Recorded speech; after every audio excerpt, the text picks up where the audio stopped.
السلام علیکم ورحمۃ اللہ وبرکاتہ۔ آج ہم پڑھیں گے فعل ماضی کی گردان انگلیوں پر یاد کرنے کا انتہائی منفرد اور آسان طریقہ۔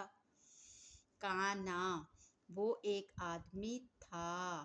واحد مذکر غائب، کانا، وہ دو آدمی تھے۔ تثنیہ مذکر غائب، واحد مذکر غائب کے آخر میں تثنیہ کا الف بڑھا دیا۔ کانوا، وہ سب آدمی تھے۔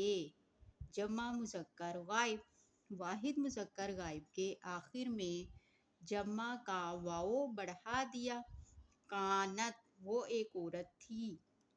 واحد مؤنث غائب، واحد مذکر غائب کے آخر میں تائے تانیث ساکنہ کا اضافہ کر دیا۔ کانتا، وہ دو عورتیں تھیں۔ تثنیہ مؤنث غائب، واحد مذکر غائب کے آخر میں تا زبر الف تا بڑھا دیا۔ کننا، وہ سب عورتیں تھیں۔ جمع مؤنث غائب، واحد مذکر غائب کے آخر حرف کو ساکن کر کے نون زبر نا بڑھا دیا۔ کنتا، تو ایک آدمی تھا۔ واحد مذکر حاضر، واحد مذکر غائب کے آخری حرف کو ساکن کر کے تا زبر تا بڑھا دیا۔ کنتما، تم دو آدمی تھے۔ واحد مذکر حاضر، واحد مذکر غائب کے آخری حرف کو ساکن کر کے تما بڑھا دیا۔